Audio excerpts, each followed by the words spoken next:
Well, the podiums behind us are empty now, but there were big crowds here today because it was quarterback day at the NFL Combine. Of course, that's a very important day for us this year as the Browns have the number 2 pick, potentially taking a quarterback there. And we heard from both of the guys who could be in the running for that number 2 pick. Let's start with Cam Ward. We haven't talked a lot about Cam Ward because we just haven't heard a lot from Cam Ward. So, Mary Kay, what was your impression of Cam today?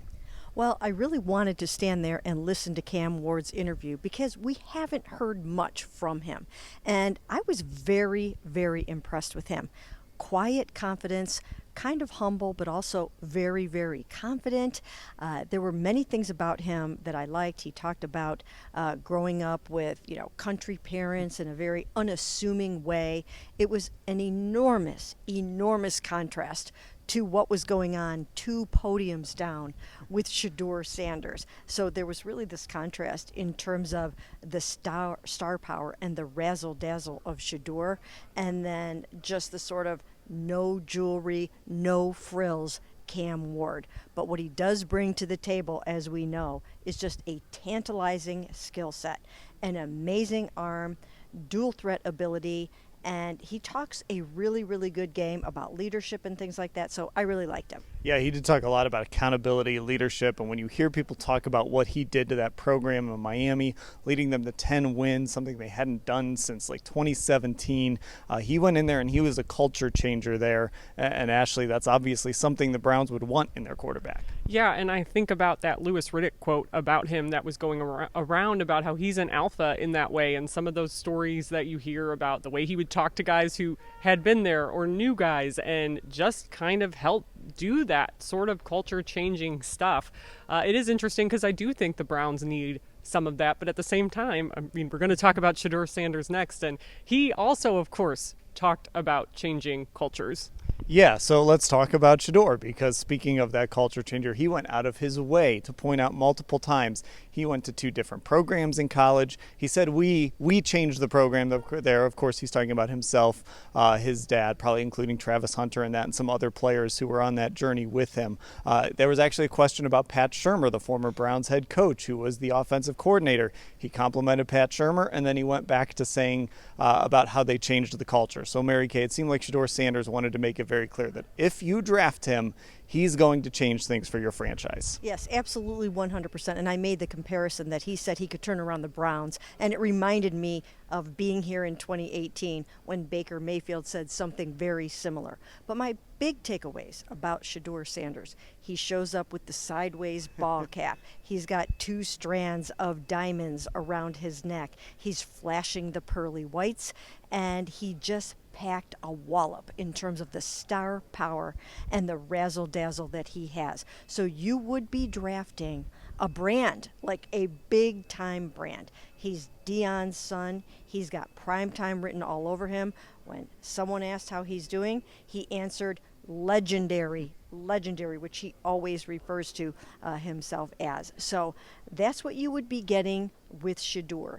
You would be getting someone who would probably come with an entourage, come with plenty of dad involved, but someone who would bring a lot of sparkle, razzle-dazzle, and shine to your organization. Yeah, it reminded me, too, another guy of Jameis Winston's press conference when he was here at the Combine in Indy, just the show that he put on when it was his turn, and he was the number 1 pick that year. And the other thing to mention with Shedeur, though, is he is a very smart guy.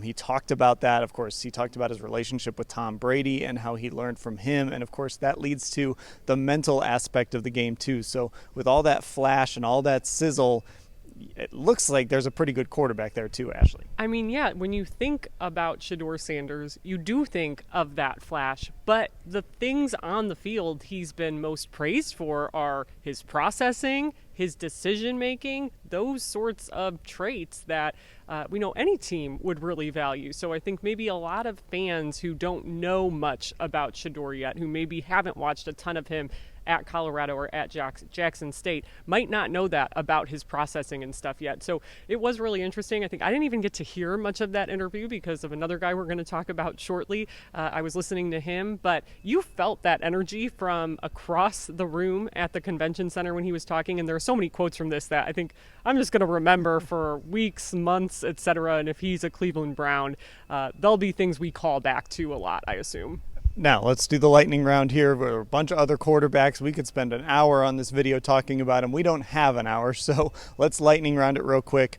Mary Kay, who else do you want to mention? Well, I listened to Jaxson Dart today, the Ole Miss quarterback who I watched him at the Senior Bowl. He had a really, really nice week there, and he's climbed up draft boards, and he's someone that believes that he can come in and be the face of the franchise right away, and someone's going to take him in the first round, I believe. So that could get really interesting too, because he's someone that compares himself to Jalen Hurts. That's a pretty good guy to compare yourself to right now. So it'll be interesting to see where he goes. It was interesting. There were a lot of Jalen Hurts comparisons from guys today. Ashley, what about you? Well, the other guy who has a Jalen Hurts comparison is Jalen Milroe out of Alabama. The most obvious comps for him that people like to make when he's at his best are Jalen Hurts or Lamar Jackson. He's certainly the best dual threat quarterback in this year's draft class, but he does have some issues, right? He's been criticized for his pocket presence, some of his decision making, overthrowing the ball during his time in college. But obviously his best year was when Tommy Rees, the Browns offensive coordinator, was offensive coordinator and quarterbacks coach with him at Alabama. So he talked a little bit about that, reaffirmed some things he said at the Senior Bowl last month, and also said with his dual threat ability, he wants to be a nightmare for opposing defensive coordinators. Now, all of you out there are ready to send your emails, ready to send your tweets. Why haven't you talked about Will Howard?